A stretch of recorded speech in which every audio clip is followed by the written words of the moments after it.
Racism is exhausting. Fighting it adds an extra layer of effort and exhaustion. In today's episode, I asked April to help us think about strategies for combating the exhaustion that comes with the work. This is Jews Talk Racial Justice with April and Tracie, a weekly show hosted by April Baskin and Tracie Guy-Decker. In a complex world, change takes courage. Wholehearted relationships can keep us accountable.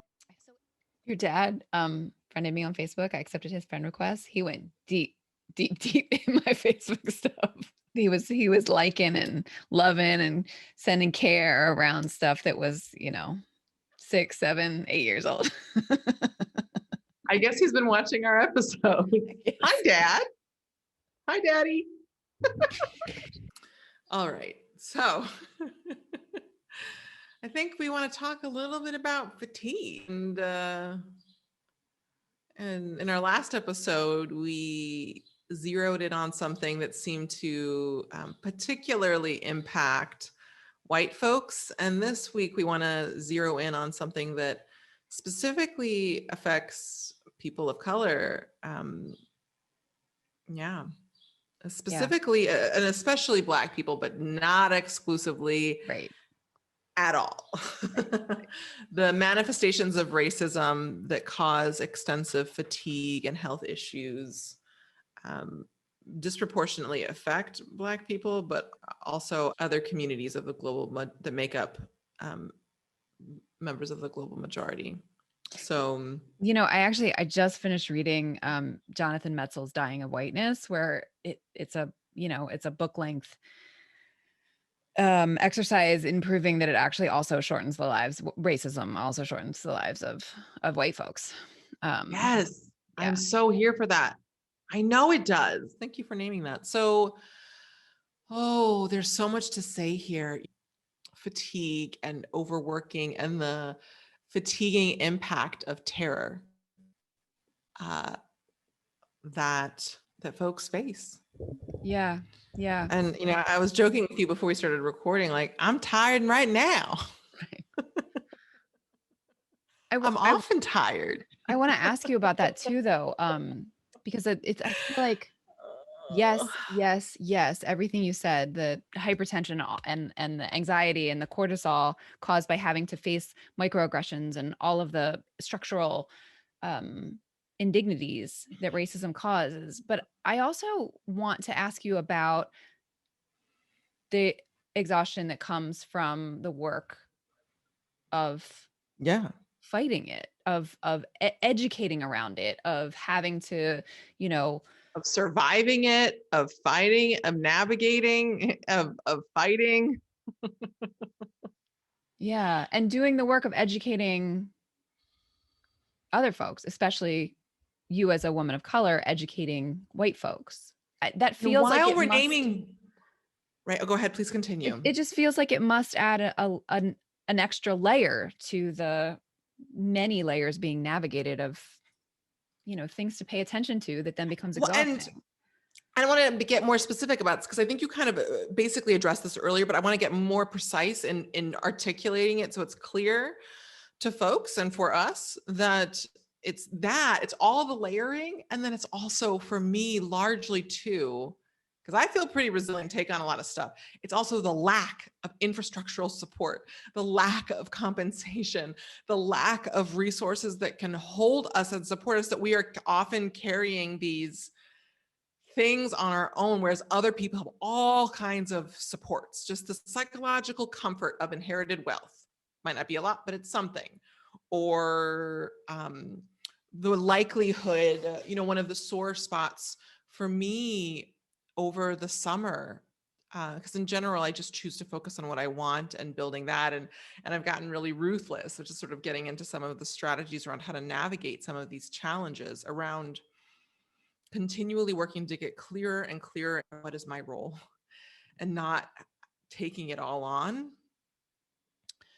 So the Winters Group, which is a very successful, long time established global diversity and inclusion firm that also has, I think, a lovely justice lens from what I can tell,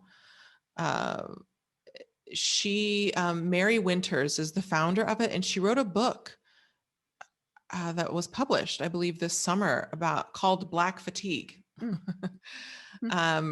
So if folks are off the bat, if folks want to learn more about this, she has a book about this very subject, and the subtitle is How Racism Erodes the Mind, Body, and Spirit.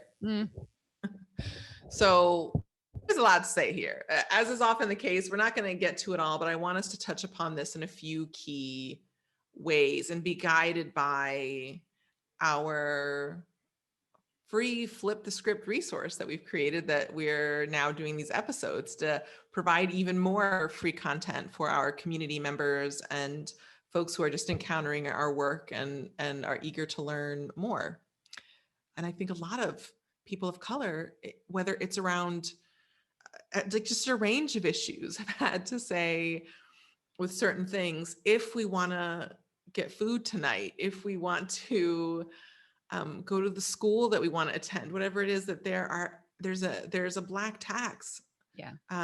And there's a POC and Black, Indigenous, people of color tax that we need to pay, and it's got to come somewhere else, because we both live in an abundant universe, which I do believe, and we're also human and mortal, and there are finite limits to our human capacity, and only so many hours in a day.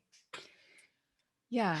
And so often that ends up coming out if we're not mindful, and if we don't have enough supports in place, which is often the case, because it's not just about mindfulness, it's about infrastructure. And yeah, you were about to say something. I was going to ask you actually to talk a little bit more. You said something about, getting ruthless about taking on only what's yours.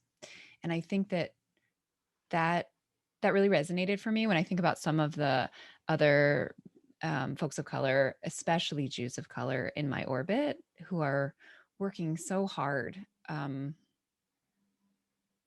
because it's important to them that our community change. And I worry, and I try to support as much as I can without falling into either saviorism or insulting their agency. But I worry that my friends aren't resting enough, that they're not taking care of themselves. And so I wondered if maybe you could talk a little bit about your strategies, or I don't know, just some thoughts on what that looks like and what difference it makes, and how to go about being more, maybe boundaried is the word I'm looking for. I have a bunch of different thoughts, and I'm counting on you, Tracie, to help make some of this stuff more practical. And so I'm just feeling the enormity of this, but I need to honor that and set it on the shelf so I can hopefully deliver something that is resonant for folks and of value. So here are some things that come up for me with this, right? If we go back and look at specifically what we wrote in our Flip the Script resource, which you can access at joyousjustice.com, is I'm totally exhausted. I can't keep going, right? And I think in some place we say yeah, you can't keep going like this, right? Likely you can keep going, but not like this, right? So first is just to validate, I hear you. I hear you. I know from personal experience, and I also know there are people who experience far more intense exhaustion and difficulty and challenge. So we get to rest. First and foremost, we get to rest. I remember after I had some medical challenges earlier in my career, that I needed a break from doing work in the Jewish community. I'd just accumulated too many hurtful experiences and had given everything I had and more. I pushed myself. And I got some amazing results, and I also got a lot of hostility and lack of gratitude and wind in my face while I was leading in a role where I wasn't paid. At times it was amazing to me, the kind of resentment and racism that was directed at me. And I was like, I'm doing this work for free. I'm not Right. getting paid. I'm not your elected official. Nobody's compensating me for this. Right. I'm a young professional who comes from a family that's navigated a lot of hardship, and I'm working a full-time job and also leading in this space and treating it like another full-time job. And I don't even need praise, but it would just be, although like a little bit is obviously nice, but it would just be helpful if you don't constantly beat me up all the time. Right. Right. And so coming out of that and from other experiences, I just was heartbroken and exhausted and needed to do a reset and figure out what I needed to do. And I remember very clearly that my dear friend Yavila said at the time that she'd gotten a lesson from another movement elder and on her journey, Julius Lester, that this is why we have a movement, and that your rest and healing is critical social justice work. It's critical to racial justice. It's critical to our collective liberation. We need to start caring for ourselves. And to the point that a number of my colleagues in this work make, I see on social media, my friend and colleague I highly respect, Megan Madison. I'm really big into self-care. I think it's really fantastic. I also think it's not either or. And, she's one of the people I often see leading on the leading edge of saying, self-care ain't enough. We need communal collective decisions. And it disproportionately places blame on an individual to overly emphasize self-care, which I do agree with. And I don't think it has to be either or. And so I'm also hearing her wisdom. There's also a way in which a number of us throughout our society and around the world have been conditioned through unhealed trauma and different lessons we've learned from different sources to not ask for help when we need it. So a core, and that's part of the inner game, and ideally being in a community, whether it's a spiritual, professional, there's a lot of different supportive communities. The more anti-oppressive and the more anti-oppression and the more healing focused it can be, the better. But even in some of our traditional spiritual or professional communities, there's a lot of people who care about us and who want to support us. And so reaching for help around how to navigate these things. Also, there's a range of different resources, some really gorgeous Black mental health initiatives that have come out, particularly in the last year, that I would encourage specifically Black listeners to look for. And some of this is not just about mental health, it's also about our bodies, right? So I just want to name the word. I feel like this is a topic that's a bit in the deep end. Like I want to offer up some insight very humbly. Very humbly. I would encourage you to, as much as you can, be gentle and loving with yourself. Many of us have been conditioned to be tough and to just stick it out and keep going.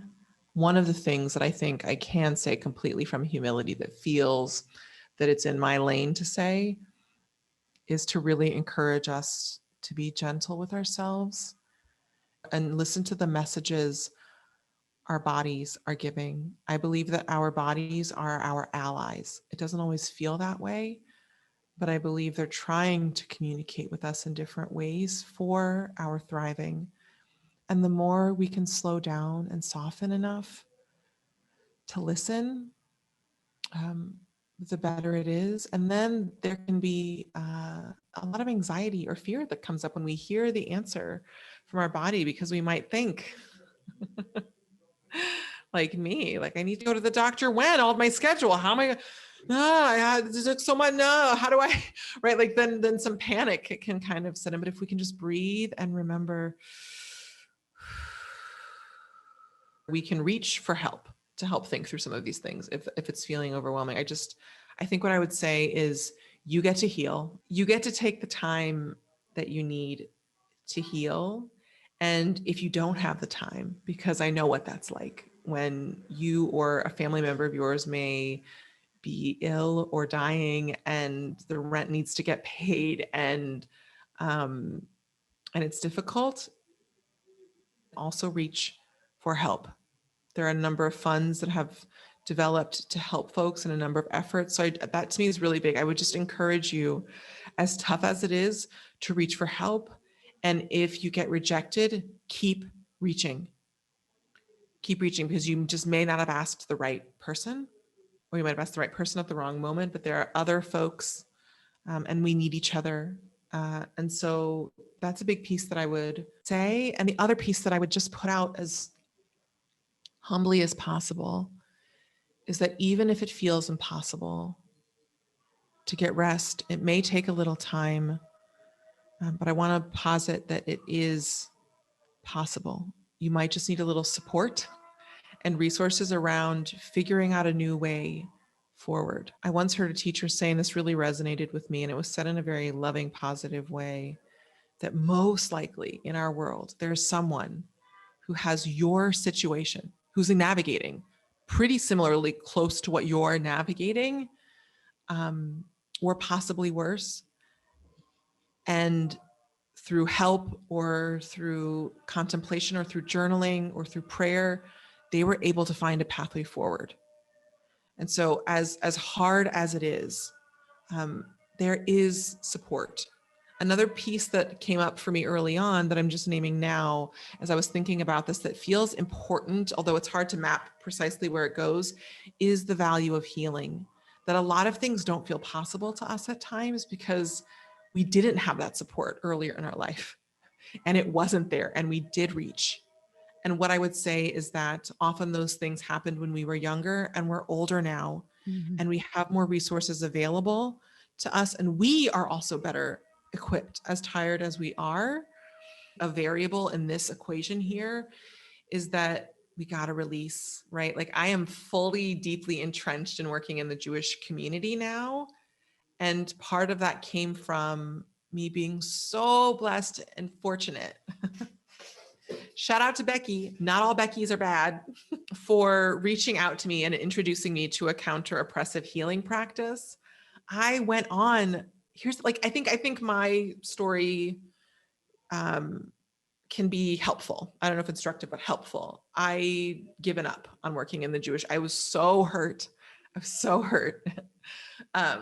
By repeatedly experiencing things and having so much resilience and continuing to go, but of experiencing so much racism and so much rejection, despite continually getting better and continually learning and bringing my full heart, that I think a number of us can relate to in different ways, around just feeling defeated, whether it's from our early life or at some point in our adult life.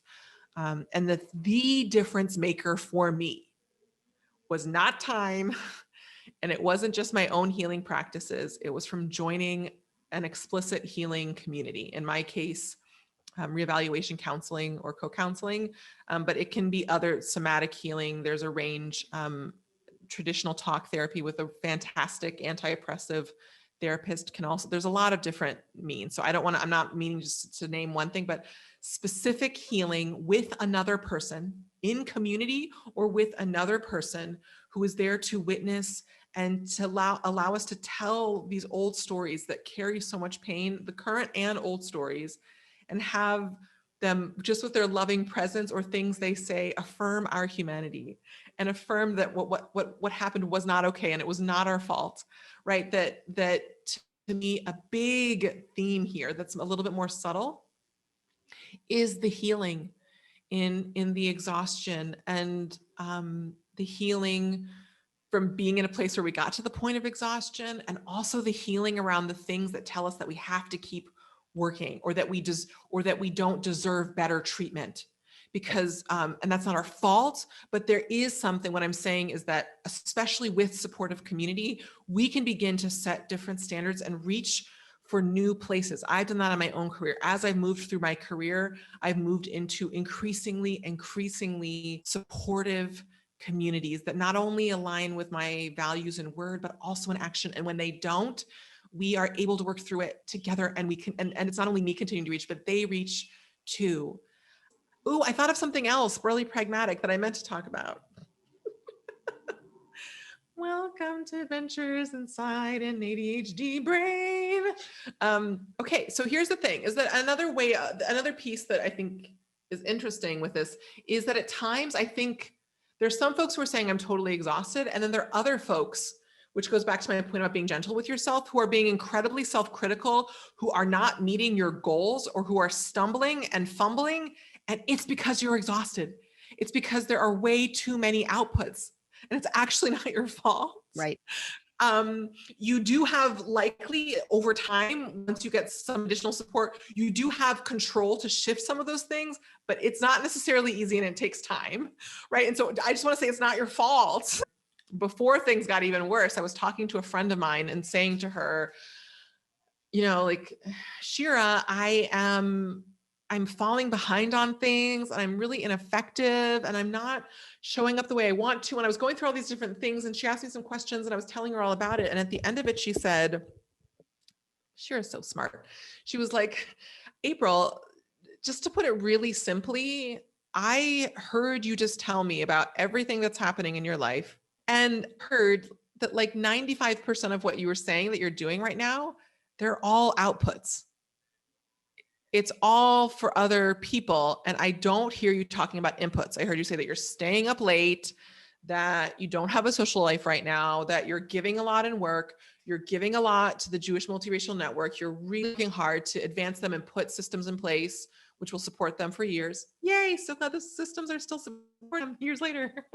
But and that was a huge epiphany. It was like, oh yeah, you're right. Because I was just being hard on myself, and I was just saying to her, I called her to be like, well, I don't remember who called to him, but I was, when she asked how I was doing, my check-in with her was like, I'm not fully sure why, but I'm not doing well. And it's not okay for me because I really want to show up effectively. And she was like, April, you're working around the clock, and it sounds like you just have way too much load. You're carrying back to the question we were talking about earlier, there's just too much. So it sounds like you need, and in my Stella leadership training through Bend the Arc, they have that great equation that I love that has load equals, and then it has a graph with your workload divided by resources, time, and efficiency. And they say when they did the training with us that efficiency can only shift by about 5%. It's really about you either need to reduce the workload, lengthen the timeline, or get more people involved, more resource, more help. So I love that equation, right? To think about things and to map out different things. And so essentially what she was saying is in just even a simpler way, you need to take more time to do inputs. And I don't think this is you, just mathematics. This is a mathematical equation, and this equation is not going to add up to you being able to be the kind of effective leader you want to be. Something needs to give. And if it's feeling like if you're having a hard time figuring out what to let go of, just focus on putting more input in, and some of those things might get bumped, and just focus on nourishing yourself, figuring out the sleep, just taking a deep breath. Most of these things, you really have these big, big dreams, but April, if you're the only one who's working that hard, something else has to change. There should be also other people who can put, and there were other people, but and generally speaking, there was a small handful of, not exclusively, but mostly Jews of color who were doing work for this effort. And it wasn't sustainable, right? Mm-hmm. And so I just think that's a helpful frame of looking over your life and being how many inputs are there, right? And now I'm at a point now where to give you a sense of how far I've come over about whatever that is, 12 years now, that I'm now at a point where I'm I'm not even about a couple hours a day, although now I'm more into my entire life should be structured around self-care, that my work, that the way I'm doing, the way I'm taking breaks, that everything is working in a way that which is not fully there yet. That's the goal. But I mean that I'm more headed in that direction than I was before. And it gets, and at this level in it, as I think some of you can probably relate, it gets complicated again because I've limited my work to what I love, but now there's also an abundance of that. So I still need to right. Even limit more and winnow down. Mm-hmm. But it's a continual process, but just checking in with yourself and thinking, how many inputs do I have and what is my output? And if it's a lot, then thinking about what are other inputs that I can add whether it's around food or rest or connection or something that brings you joy or releasing something too. But if that feels hard for you, like it does for me, then you can just think about nutrients. Something as simple, like when I'm in a crisis mode, which is a different subject, but kind of related. Like I just even think about one of my crisis acts that I is fortunately, that's something that I'm intimately familiar with, is eat multicolored produce. That if I eat multicolored produce, I'm going to be getting, but like, like one step at a time. But that might actually be helpful for some folks. So if and when I'm in crisis, if you're in a crisis of fatigue or exhaustion, I have a whole thing, but a few of those steps include switching gears and focusing on my breath and deciding for the next few hours and often days if it's something really traumatic or upsetting and something has happened that I didn't foresee and that shifts temporarily or permanently my understanding of the world. I just decide I'm going to do one thing at a time. That's it. I'm just going to focus on one thing at a time. Once I do that one thing or make progress on that one thing, then I'll move to the next, because it's too much to hold all of it, right? I often make a playlist. I make a playlist that is either one of two things or incorporates both. It's a playlist of songs that is either deeply nourishing and affirming of where I'm wanting to go or the messages that I needed to hear for forward movement, or it's a playlist that's focused on release, that are songs that aren't upsetting, but that speak to what I'm going through and help me cry or shake or say, yes, that's what I'm going through. And it's not okay. One of my go-tos is, it's both been for relationships as well as for some of my work in our community, has been Beyonce's Why Don't You Love Me? Is if I'm going through something where I feel like I've given my everything and I've tried so many times and it's still not enough for you to treat me with kindness, right? I'll listen to that song at times and just cry and hear this woman saying, I am doing everything so mindfully and ultimately it looks like this isn't going to work, but I'm heartbroken. And so things that presence and witness our own feelings. So presence and witness, I think, is a really great segue to what I wanted to say to other white folks who might be listening, is that, I mean, I've been in spaces where I've heard JOC leaders say, I'm exhausted, which took courage to say, because the response was, you can't be tired. We have work to do, from a white person. That's not helpful.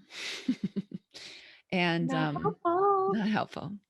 And it came from good intentions, which is that the white person who said that is, sees opportunities in this moment, and there are. But I think in this specific situation and in all situations, when someone shares their lived experience, we need to believe them, and just be with it and offer what support we can. And I think that sounds really obvious, but is not what we're taught to do, right? Our society teaches us to try to fix things.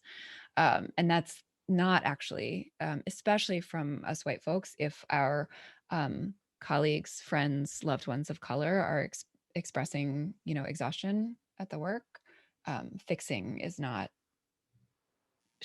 we should try to make that not the first thing we go to.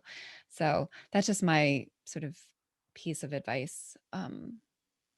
After, I think a lot of, April, you shared a lot of really practical stuff, and a lot of what your story, I'm sure, resonates, because I recognize it in other Jews of color, not, obviously not exactly, but sort of some No, of but those there's a lot. Yeah. I'm not alone. My experience is all those same patterns of feeling like totally. somehow you're failing or not doing enough, or if you could just, show up differently or show up more or work a few more hours, that you could get there. And I think that I really hear that. And the thing, like, to me, the clarification is, it's not that we're not enough. It's that the oppression is that bad. Exactly.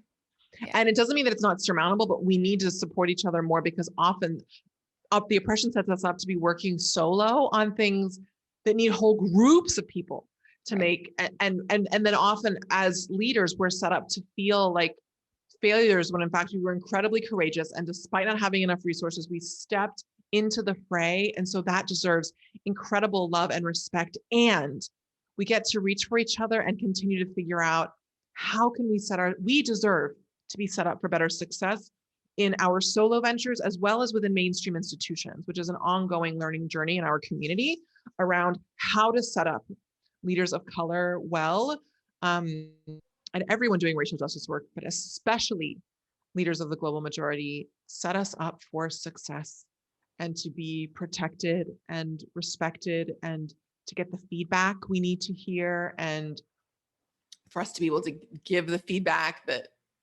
others need to hear, And to your point earlier, like build in the structures so that those leaders and all leaders are getting the rest and the nutrients and the nutrition and the support and the like literal and figurative nutrition, like the inputs to your point that we really need to be more mindful of that. I'm the we, I mean, as a community about how we're thinking about leadership, which maybe is a whole nother episode. But I think that Mhm. we've been programmed to believe that leadership is sort of a singular activity of like one person acting Right. in their Hashtag white singularity. supremacist delusion and white dominant culture. Right. That's That's not how not, we make change. It's not how we no. grow as a people. And but I think that the consequences of that framing, those assumptions about leadership, mean that we often leave our leaders out in the cold. We isolate them, And and it then they is isolate themselves. painful. It's yeah, Yeah. and we isolate ourselves too because we've internalized those things. So Yeah. go And back. as a final plug that I want to say to everyone, not Yes. just the funders, is that part of this pragmatically, I was just talking to a beloved colleague, Lindsay Newman, and she was articulating this really powerfully, and I want to echo her. Part of this is about just funding leaders of color more, Yeah. especially those of us who are qualified, right? Whether it's me or I need your help. You're getting this out. What's Harriet's last name again? Wims, Dr. Harriet Wims. Right. Or like Dr. Harriet Wims, who is facilitating and helping to organize a national JOC gathering, Shabbaton, in just a couple months, right? And she, I believe, has a doctorate. Like she is a She's a highly qualified. she's a physician. She's a psychiatrist. She's Oh, I didn't amazing. even real. Oh my goodness, Mhm. she's like she is a physician. She's on track to become a Hebrew priestess. Many of us are highly overqualified. So I want to encourage folks, both who have funding and those who have access to it, or just in your mind to help, because part of this is about just a lack of resources. And there are people who have experience being excellent stewards of resources in a variety of positions who aren't getting the resources they need. So part of this is real pragmatic and simple in that there are great folks who are getting some funding and it's enough to get it off the ground, but it's not enough for them to not have to be in a position where they have to choose between foregoing some of the basic elements of their dreams or having to cannibalize their self-care in order to make it to deliver on what they've told their community they can. Right. So that's another piece of it too that's worth tossing in there. Right. Okay, so in the words of April Baskin, this world will not be a better place if you are completely depleted. It really won't. It won't. So we deserve to get to figure out together. For some of us, we have access in different ways to care for ourselves. Please do that. And for others, continue to reach for help because it's on all of us to collectively begin to develop solutions that support us all in moving forward with wellness and joy and balance and much love.